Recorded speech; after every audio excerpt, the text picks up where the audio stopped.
Convida versão Instagram. Lá no blog eu tenho essa sessão, me chamo de sessão Bom Foi Convida, ou espaço, né?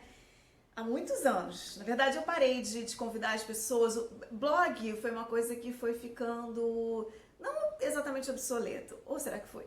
Não sei. Mas eu sei que muita gente não lê mais blog, vem direto no Instagram. Instagram é uma ferramenta que tem muito mais agilidade, né? O negócio já fica velho daqui a 2 horas, já não é mais a novidade. Então, assim, essa velocidade do mundo é uma coisa que muitas vezes me incomoda, apesar de eu ser uma pessoa ligada no 220. Mas de vez em quando eu gosto de ler com calma um texto, apreciar as fotos, ver os detalhes. Então, isso eu continuo fazendo no meu blog.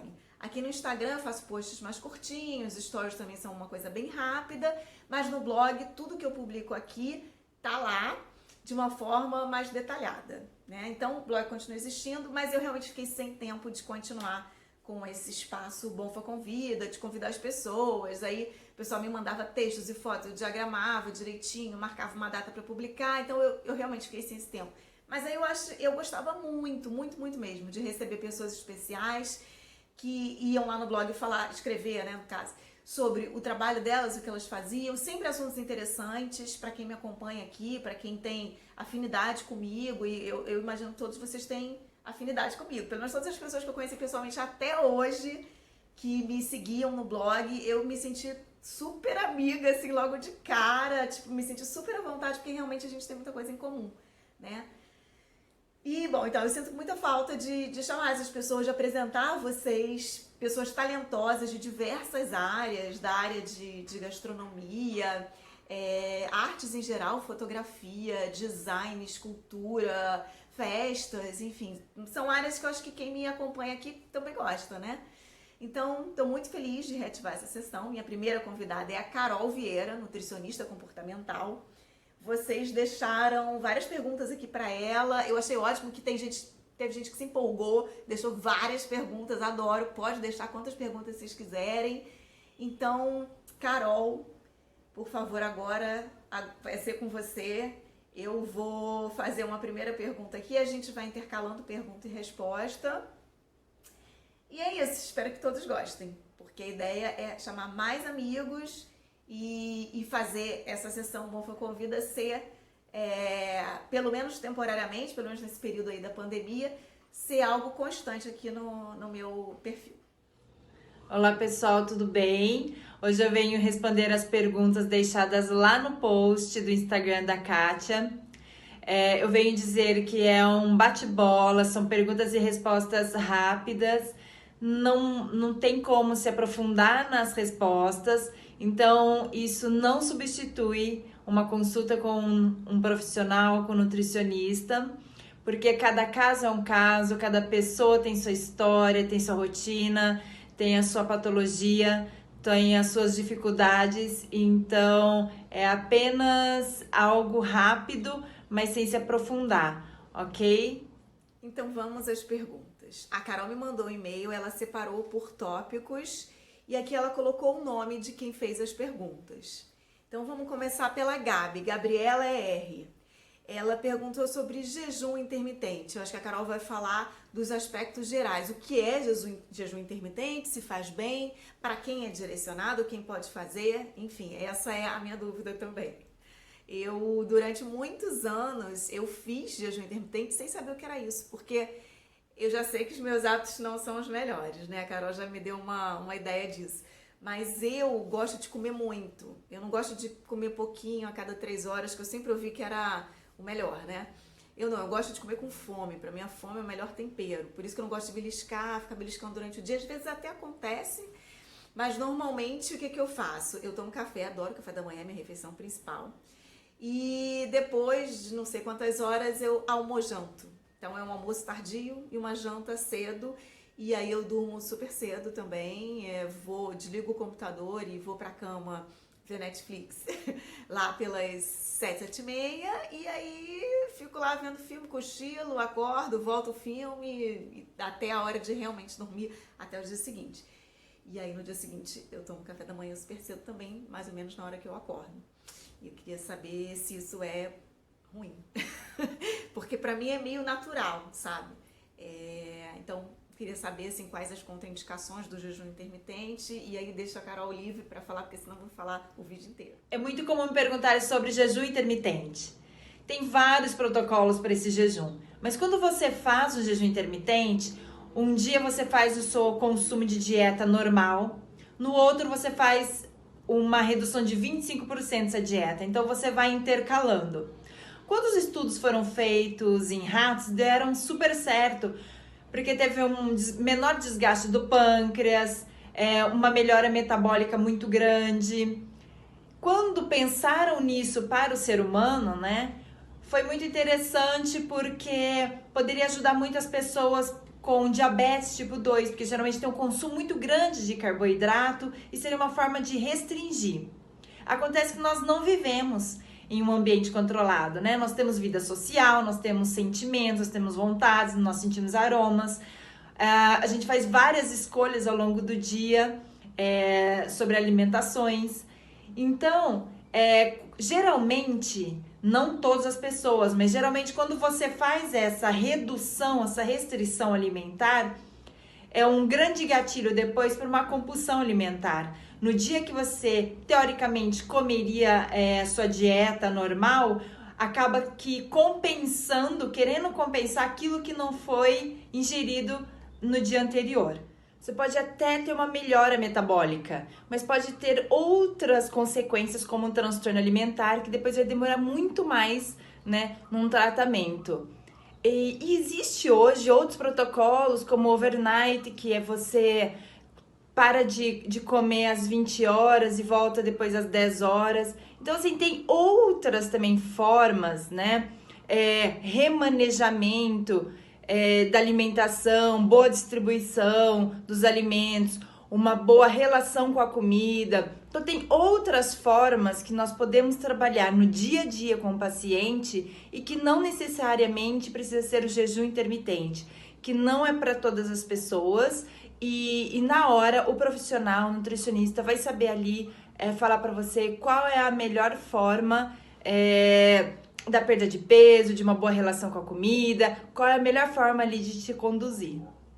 A Elaine.rocha perguntou: o que comer no café da manhã e no jantar para emagrecer? O que comer no café da manhã e no jantar para emagrecer? É uma pergunta muito clássica, porque as pessoas acabam tendo essa dicotomia dos alimentos bons e alimentos ruins, alimentos que engordam e alimentos que emagrecem. E na verdade não existem esses alimentos milagrosos e nem esses alimentos totalmente proibidos. Acontece que quando você toma o seu café da manhã, conforme a sua cultura, se você tem o hábito de comer um pedaço de pão ou com queijo, café, uma fruta, tá ok. Se você janta arroz, feijão, um pedaço de carne, uma salada, tá tudo bem também. Então, tudo vai depender do que você come também ao longo do dia. Quais são essas distribuições desses alimentos? Se você come mais alimento processado, ultraprocessado, mais alimentos caseiros, qual é essa quantidade que você come?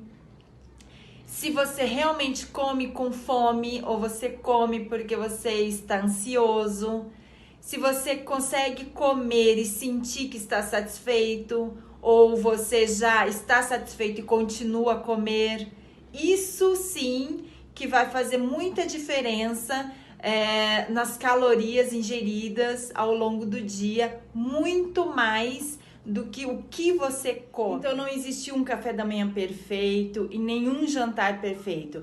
O paciente, quando ele chega na minha consulta, eu ajudo esse paciente a fazer boas escolhas, né? Então todo dia ele vai conseguir fazer boas escolhas dependendo da rotina dele, da vontade, da fome.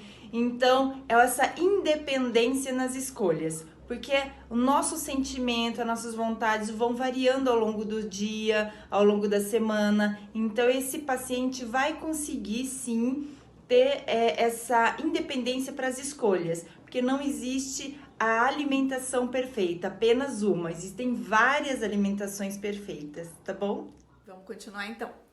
A Paula Aroeira fez várias perguntas aqui. Vamos começar pelas dicas de frutas, verduras, legumes, que ela deveria comprar que tenham maior durabilidade e qual a melhor forma de conservá-las, já que diminui drasticamente as idas ao mercado e detesto desperdiçar comida. Então essa é a pergunta da Paula. E aí, Carol? Com essa pandemia, as pessoas reduziram muito suas saídas, né? Indo menos ao supermercado, feiras, varejões. Então, o que fazer para não ter desperdício e para durar mais? Primeira coisa é o planejamento. Como vai ser o cardápio da semana? Quando você tem o cardápio da semana e a quantidade do que vai ser consumido, você vai comprar exatamente aquilo que você vai consumir e não vai ter desperdício. Então, se você planejou algo mais perecível, vamos supor, eu vou fazer cogumelos. Você foi na terça-feira e planejou fazer cogumelos. Faça esse cogumelo até na quinta-feira no máximo. Então, já coloca ali no cardápio para fazer.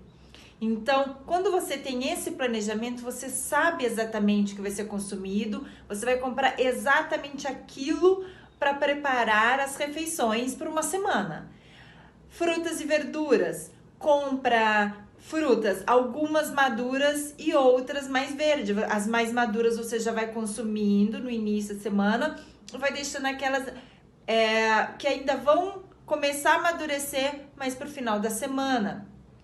Folhas, espinafre, couve, quando você lava, higieniza, seca e guarda com papel toalha, elas duram mais.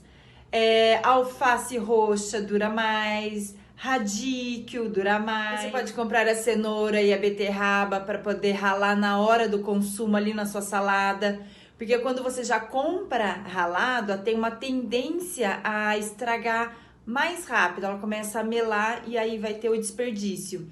Em modo geral, você pode investir nas raízes, na batata, no inhame, na mandioquinha. Pode variar o preparo como um escondidinho, ou a batata no forno, ou uma sopa, ou ela na carne moída. Então, variar realmente o preparo e também investir nas raízes, que é muito duradouro. A Paula também perguntou: é possível emagrecer na quarentena fazendo dieta, mas bebendo cerveja? Gostei dessa pergunta, também quero saber, Carol. Será que é possível emagrecer na quarentena, fazer uma dieta, mas bebendo cerveja, né? Essa é a pergunta. É um momento muito difícil, né? A gente nunca tinha passado por um momento tão difícil como este. Mexe muito com o psicológico, mas dá sim para você manter uma rotina. Né? Não fazer todos os dias com cara de domingo, cara de sábado.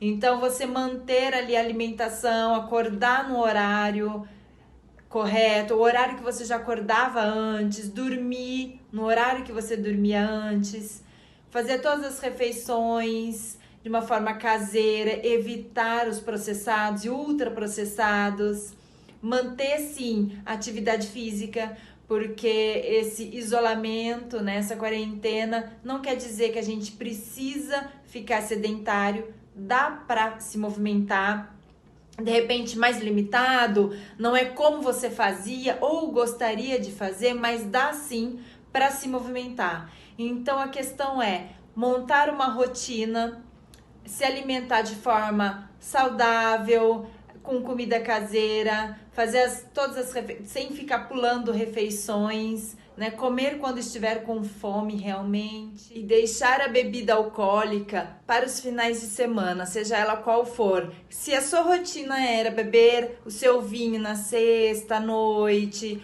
ou no sábado, ou só no final de semana, ok, você mantém nesses dias, nas mesmas quantidades. Não tenta fazer nada fora do que você fazia antes, apesar às vezes do tédio ou da ansiedade ou do desânimo ou aquela sensação que já que tô em casa mesmo. Não faça isso de tudo ou nada. Faça como você fazia antes, as mesmas quantidades. Se você tinha o hábito só do final de semana de ingerir bebida alcoólica, mantenha assim. E não trazer essa ingestão para a semana, durante a semana, tá bom? Só deu Paula aqui, gente. Mais uma pergunta da Paula. Ela gostaria de dicas de petiscos menos engordativos, porque ficando direto em casa acabamos beliscando e bebendo mais. Carol, é com você. Então, nessa quarentena as pessoas estão mais em casa, ficam petiscando mais. Então, qual é a dica de algo menos engordativo, né? Essa é a pergunta. É aquilo que eu já disse num vídeo anterior. Essa dicotomia de dizer alimento bom e alimento ruim, alimento que engorda e alimento que emagrece. Na verdade, você precisa, igual eu falei em outro vídeo, colocar uma rotina. E também saber o porquê que você está petiscando. Você tem fome?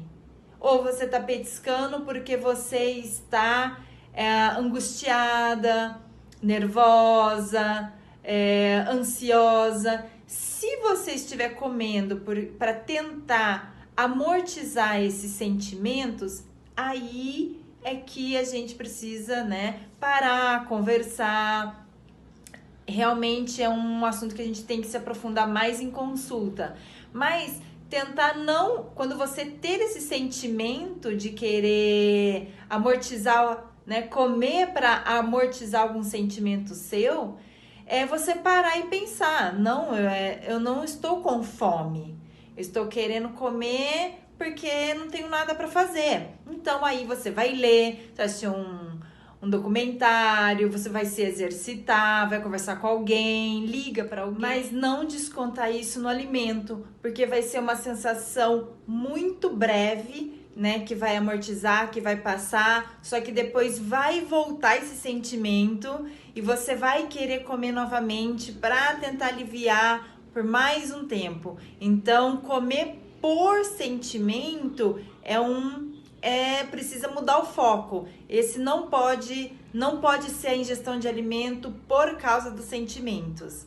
Então, claro que igual eu falei, a gente precisa analisar isso em consulta, mas nessa época da pandemia, tenta sempre mudar o foco, tenta perceber os seus sinais internos, se é fome ou se é algum outro sentimento que você está tentando amortizar. Né? Se você identificando isso, você já vai saber a fome, então eu vou comer até ficar saciada. Se não for fome, então vou fazer alguma outra atividade, tá? A última pergunta da Paula. Dicas para ajudar na imunidade, que é fundamental nesse momento difícil que estamos vivendo. E aí, Carol? Nada melhor do que ajudar na imunidade são os alimentos naturais, então a comida caseira. Evitar ao máximo ultraprocessados, processados, né? Esses alimentos eles contêm muito sal, muita gordura, muito açúcar, conservantes. Então, se você tem o hábito de fazer um planejamento alimentar ali, o cardápio da semana, você sai para comprar legumes, verduras, frutas, tem cereais, leite, iogurte, queijo, você tem um equilíbrio, né? Durante toda ali a semana, todos os dias, você tá ingerindo nutrientes, está se alimentando e isso aumenta a sua imunidade. Não só os alimentos, né? Mas dormir bem deixa a imunidade boa, tomar um sol para vitamina D. Então é importante, ou você tem um quintal, sai na sacada, ou faça algo que você consiga receber um pouco de sol para também ter aí o aporte da vitamina D, tá bom? Então não tem muito segredo, é mais mesmo manter a alimentação, fazer uma atividade física, mesmo nessa quarentena dá para se movimentar, tomar um sol, dormir bem, se manter numa rotina. Agora uma pergunta da Érica G. Vieira. O que você acha do uso de whey? Eu costumava tomar depois da academia por praticidade, pois saía direto para o trabalho. Chegando lá, complementava com um pãozinho ou torrada com ovo mais café. Devo voltar a tomar whey na quarentena, malhando em casa? É a clássica pergunta do whey, né? A pessoa já consumiu whey antes da quarentena por praticidade e agora consome ou não whey na quarentena? Se você já tem uma alimentação equilibrada, né? Por mais que você faça academia, muitas vezes não tem a necessidade do whey. Se você já come, já faz o café da manhã com seu pão, seu ovo, iogurte, um queijo, não tem necessidade de tomar whey. Se você já vai almoçar, vai comer uma proteína animal ou vegetal, também não tem necessidade. Se você já tem os seus lanches intermediários com proteína também, não tem necessidade do whey. Porque nosso organismo ele tem uma quantidade certa, né, de absorção de proteína. E se você consome a quantidade maior, uma quantidade maior, ele vai eliminar. Se por um acaso que não seja rotina, mas que seja esporadicamente, pular uma refeição, não vai fazer por algum motivo aquela refeição, quiser substituir pelo whey, ok, você pode substituir, de forma que não seja assim sempre essa rotina, mas por uma atividade física, sem ser atleta, até mesmo atleta muitas vezes não precisa repor, né, a quantidade de proteína, é só ter uma alimentação equilibrada. Se você já tem uma atividade normal, se você já tem uma alimentação equilibrada, não tem necessidade do whey, né? Você precisa sim passar por um nutricionista para verificar qual é a sua alimentação, qual é a sua rotina, como está essa sua relação com a comida, como que estão as distribuições alimentares, para ver se realmente precisa ou não desse suplemento. E junto com o nutricionista vocês vão ter essa decisão, né? Vão tomar essa decisão, mas geralmente não precisa. Uma alimentação equilibrada é o suficiente. E vamos à primeira pergunta da Paulette Bianca, que também deixou vários questionamentos aqui. Assim que eu gosto, gente. Compulsão alimentar pode ser tratada somente com orientação nutricional? A compulsão alimentar, ela precisa também ter um acompanhamento nutricional, mas precisa ser de um nutricionista capacitado para atender esse tipo de situação. Não são todos os nutricionistas, são capacitados para isso. E junto, né, com o nutricionista, muitas vezes tem outros profissionais de saúde, como psicólogo, psiquiatra. Então, esse trabalho multidisciplinar é que vai ajudar a pessoa subir degrau a degrau, dia após dia, tendo uma melhora. Tá bom? Outra pergunta da Paulette Bianca. O que comer à noite para não ficar pesado? E até que horas é recomendado fazer a última refeição? O que comer à noite para não ficar pesado? Até que horas a gente deve comer? Geralmente 1h30, 2 antes de deitar é legal, né? Fazer um jantar completo com proteína, carboidrato, salada, vegetais. Não pular nessa refeição, que é uma refeição muito importante. E também, às vezes, antes de deitar, você tem aquela fome, aquele desconforto, pode tomar um mingau de aveia, comer uma fruta, tomar um iogurte, um copo de leite, um chá, né? Deixar o jantar para 1h30 antes, geralmente a gente recomenda, justamente para você não ter um refluxo, para não ter insônia, não ter um desconforto para dormir. Que daí é nesse tempo, já a digestão já tá sendo feita e às vezes tem aquela fominha, aí você tem essas opções aí para se alimentar antes de se deitar, que não é bom, não faz bem dormir com fome e também é um desconforto chato, né? Mais uma da Bianca. Quais alimentos nos ajudam a saciar mais em época de confinamento e quais substituem a vontade por doces? Essa é importante, né? Imagino que eu não sou muito chegada a doce, mas eu sei que a maioria das minhas amigas é, né? Então essa aí eu acho que o pessoal vai gostar de saber, Carol. Quais os alimentos indicados agora para esse confinamento, para dar maior saciedade e que substitui a vontade de comer doce? Na verdade, às vezes as pessoas querem comer pouquinho sempre, achando que vai conseguir ficar sem comer, mas ele toda hora ela vai querer petiscar algo para matar aquela fome, o que não comeu na refeição anterior. Então, o mais indicado é você fazer o seu café da manhã completo, sentir se está saciado. Aí, se você tiver uma fome entre o café da manhã e o almoço, faz um lanchinho, almoça, um almoço equilibrado, completo, carboidrato, proteína, salada, vegetais, né? Tem uma sobremesa que pode ser fruta. À tarde toma um iogurte, um mingau, um chá, uma fatia de bolo. Então, assim, você se sentir saciado nas refeições. Não aquele negócio de você comer sempre pouquinho, achando que você vai conseguir ali ficar sem comer e fazendo assim uma dieta restritiva e que na verdade depois você vai ficar petiscando sempre para tentar matar aquela fome que você não matou na refeição anterior, que você não comeu o suficiente. Precisa analisar o porquê essa vontade de comer tanto doce. Será que é só uma vontade ali depois do almoço ou do jantar, que é uma vontade normal? Ou se é aquela vontade de comer o doce só no final da tarde, que começa a aumentar, porque muitas vezes é por restrição de carboidrato durante o dia, e que aí chega no final do dia o organismo está precisando sim de energia, e aí ele vai querer uma energia rápida, que é o carboidrato, né? No caso, o açúcar, o bolo, o pão, o chocolate.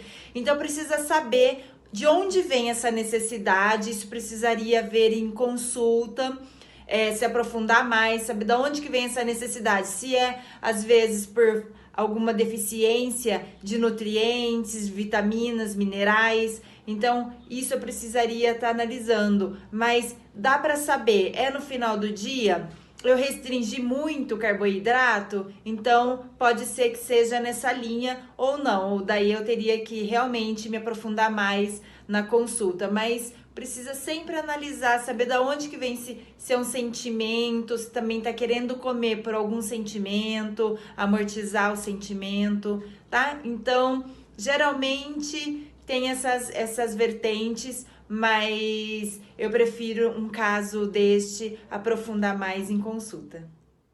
Mais uma da Bianca. É verdade que ovos contêm mais gordura do que proteína? Essa daí também é uma dúvida que eu tenho. Eu tenho uns ovos aqui, eu não sou muito fã de ovo, mas eu como ovo por causa da proteína, né? Agora, essa coisa da gordura, eu não sei também responder. A pergunta clássica sobre o ovo, né? Sobre a proteína e a gordura. O ovo em si, ele tem mais proteína do que gordura, mas tudo vai depender também de como ele é preparado. Se ele for cozido, ele vai manter mais proteína e menos gordura. Se ele for frito, ele vai ficar com mais gordura e menos proteína. Mas na composição, ele tem mais proteína, a gordura. Só que vai depender muito de como você prepara, para manter esse equilíbrio ou aumentar a gordura e diminuir a proteína. Tá bom. A última da Bianca. No pós-treino é interessante ingerir mais carboidratos ou proteína? O pós-treino é aconselhável sim, né? O aporte aí de proteína. Porque o carboidrato foi mais, para você ter energia, para você fazer ali a sua atividade física. Mas precisa analisar qual é a tua dieta, né? Qual é o seu consumo diário, se está equilibrado ou não, porque vale muito mais o seu consumo diário, né, se está equilibrado, do que prestar atenção apenas no consumo pós-treino ou antes do treino. Precisa ter o equilíbrio do dia completo, da semana. Então é bom procurar um profissional para saber se realmente você está com uma alimentação equilibrada, e às vezes não ficar se apegando só o pós o treino ou antes do treino, mas ser o equilíbrio de modo geral. Agora a pergunta da Márcia Remiguel. O pão francês é mais saudável ou menos pior do que os pães industrializados que são vendidos no mercado? Tipo pão sovado, pão de milho, pão de forma, etc. A pergunta é sobre o pão, né? Se tem um melhor pão pra gente consumir. Na verdade, o melhor pão seria o pão caseiro, mas muitas vezes não é possível preparar seu próprio pão ou comprar um pão caseiro. Então, entre um pão francês e um pão de forma industrializado, o pão francês ele é considerado processado. E aquele pão de forma do mercado, ele é considerado ultraprocessado. Por quê? O pão francês, os ingredientes são poucos ingredientes, e ingredientes que você reconhece, como farinha, água, fermento. E já o ultraprocessado, que é aquele do mercado, tem emulsificante, corante, eles colocam vários outros aditivos para dar sabor, cor, o aroma. Então, entre o francês e aquele lá do mercado, o francês ele é considerado processado, então ele é melhor do que o ultraprocessado. Mas é legal verificar, né? Se você for comprar, se sua opção é só aquele do mercado, é legal verificar os ingredientes. Pergunta da Cindy Caos.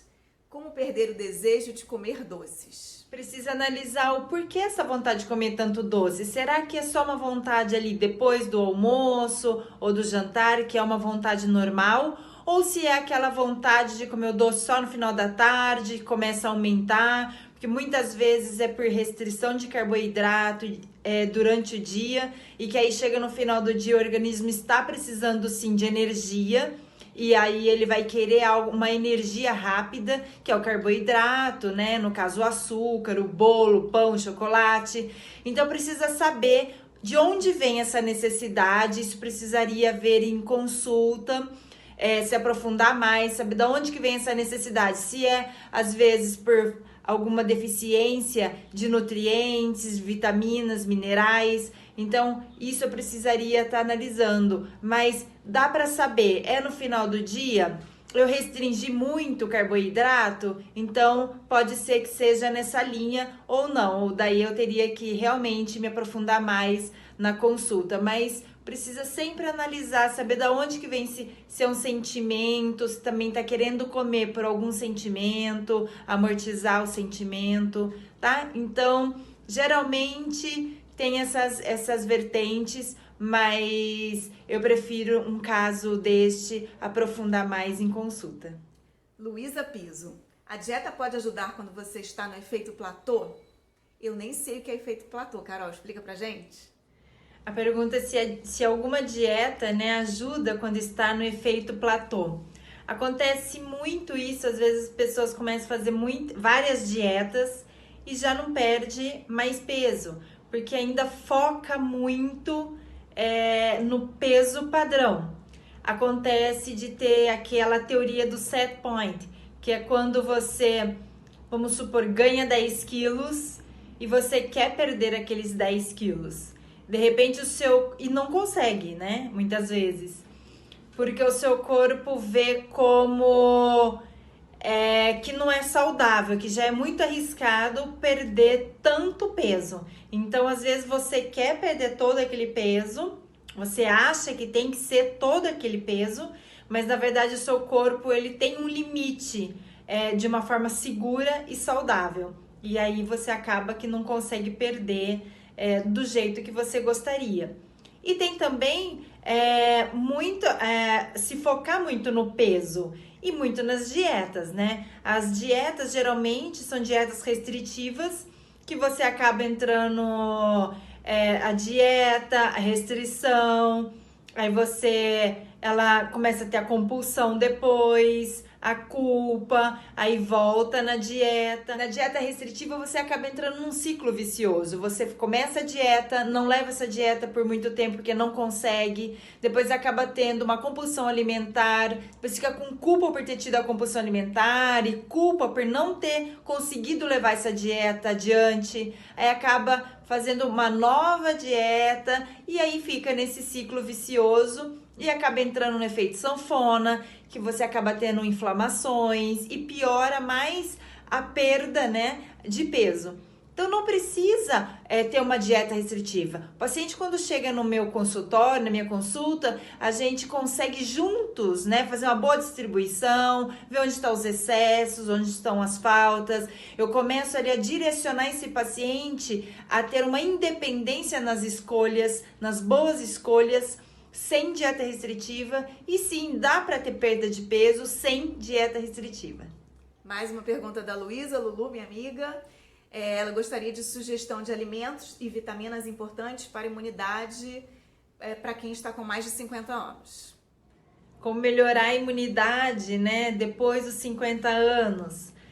É o equilíbrio, né? A gente deveria cuidar da nossa alimentação, da nossa saúde ao longo dos anos e ter essa continuidade para depois dos 50, 60, 70 e até muitos anos a mais. Mas para essa faixa etária, né, também ter uma alimentação baseada em alimentos naturais, comida caseira, evitar os alimentos ultraprocessados, os processados, tomar sol por causa da vitamina D, também ter o aporte de cálcio. Muitas vezes a gente negligencia o consumo de cálcio ao longo da vida e quando nós vamos ficando mais velhos, nós vamos perdendo também, né? Esse aporte, o próprio corpo vai perdendo isso e nós vamos sentir as consequências depois dos 50 anos, mas nada impede que comece a ter esse aporte, se não teve esse aporte de cálcio nesta faixa da vida. Então, é alimentação equilibrada, mais natural possível, ter uma rotina do sono. Pode ser que você dorme menos do que 8, 9 horas, mas tudo bem, desde que sua noite de sono seja com qualidade, né? E ter atividade física, alimentação equilibrada, o sol, cuidar sempre da cabeça, da mente, né? Porque nós somos um todo. A gente não consegue, vamos separar só a alimentação. Não, é a alimentação, a mente, o corpo. Então, cuidar da vida, do seu corpo, da sua morada de uma forma geral. Eliane Fernandes Ferreira perguntou: Carol, preciso de uma dica do que comer à noite para não continuar com fome. Tenho pouco tempo de alimentação durante o dia e à noite estou esfomeada. E aí, Carol?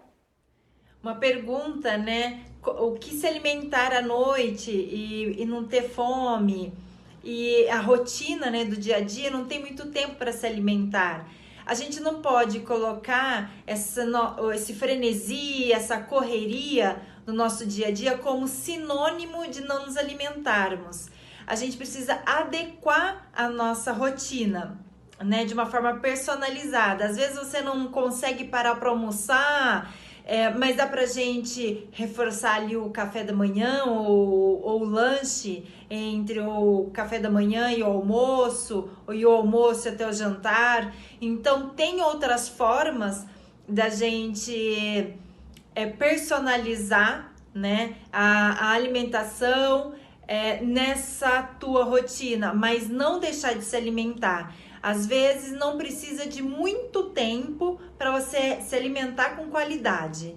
Então tem muito esse mito que precisa ter muito tempo para parar, 1 hora para sentar, comer, para ter uma qualidade, ou preparar uma alimentação bem elaborada para ser saudável. E não é verdade, né? Quando no meu atendimento eu consigo fazer isso, a gente consegue personalizar de uma forma que eu consigo entender ali a tua rotina, as tuas necessidades, as tuas vontades. E a gente consegue colocar uma alimentação equilibrada e prática na sua rotina, que isso não quer dizer que é falta de qualidade. O que não pode é ficar com fome, né? Porque não tem tempo ou porque tá querendo emagrecer. Não, a gente consegue sim personalizar, fazer de uma forma com que a alimentação se encaixe na sua rotina para que você não tenha fome em nenhum momento, nem à noite, nem durante o dia, e que você consiga sim fazer as refeições de uma forma equilibrada, tendo aporte de cálcio,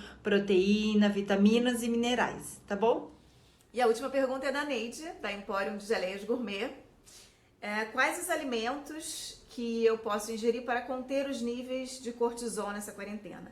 Eu engordei 3 quilos e não é porque eu como muito. Aqui a gente sempre faz escolhas saudáveis, mas damos uma escapada e o trem descarrilhou. Eu acho que isso aí deve estar acontecendo com a maioria das pessoas, né? Aqui eu tô com uma certa dificuldade de pensar no que eu vou comer durante a semana. Porque antigamente, indo pra rua, indo pra academia, saindo de casa, eu pensava no que eu ia comer no mesmo dia. Às vezes eu fazia umas compras assim, já pensando em comidinhas pra fazer durante a semana, mas eu acabava comendo muito fora também, ou pedindo uns congelados. Agora a gente tá cozinhando muito mais em casa. De certa forma, a gente tá comendo de forma mais saudável, porque Tipo, às vezes eu voltava da academia e aí tem uma delicatessen maravilhosa aqui pertinho. Aí eu pensava, ai, vou comer um docinho, um pãozinho, uma manteiguinha, lanchinho da tarde. E eu não faço mais isso. Então não tem mais essa coisa de, aquela coisa de comprar uma comidinha por impulso, por desejo. Não, assim, eu tenho que me virar com o que tá aqui na geladeira. E aí, nesse caso, eu acho que eu tô fazendo escolhas mais saudáveis nesse sentido. Eu já não como muito doce. Eu até tô com uns doces aqui que eu comprei pra uma festinha de Dia das Mães, que eu fiz inspirada na minha mãe, que gosta de doce. Então, claro que eu comprei uns docinhos que eu gosto, né? Mas eu vou comendo muito aos poucos. Muito aos poucos. Fica lá o chocolate, comi um negocinho. São os sticks, assim, os palitinhos de chocolate, comi um. Não comi mais. Isso foi na semana retrasada. A gente come muito pouco doce aqui em casa. Então, o meu pecado é assim, pizza, hambúrguer, batata frita. Ai, isso aí é bom demais. A pergunta sobre o cortisol, os alimentos que ajudam, né? O cortisol, ele precisa estar equilibrado, né? Uma alimentação com carnes, oleaginosas, o leite, seus derivados, arroz integral, ajudam muito, né, a manter um cortisol equilibrado. Mas precisa ver o nível do seu estresse, o que está acontecendo, né? É por causa mesmo dessa quarentena, como a gente pode mudar a rotina para tentar amenizar esses sentimentos, né? Ver menos as notícias que estão aí nos jornais a toda hora, ficar muito ansioso, muito preocupado, tentar fazer outras formas, né, para tentar relaxar ao longo dos dias, uma atividade física, uma leitura, precisa ver da onde que tá vindo esse descontrole. De repente esse estresse mesmo de estar na quarentena, mas o que a gente pode fazer para mudar, né? Isso já que não tem uma previsão ainda para voltar tudo como era antes. E sobre o ganho de peso, quando você me diz que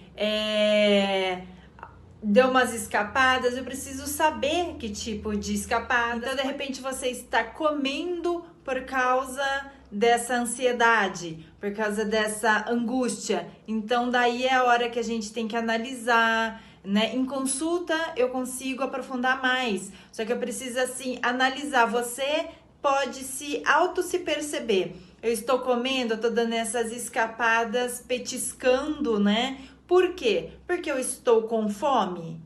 Ou não estou com fome. Eu estou comendo por algum sentimento, para tentar amortizar algum sentimento.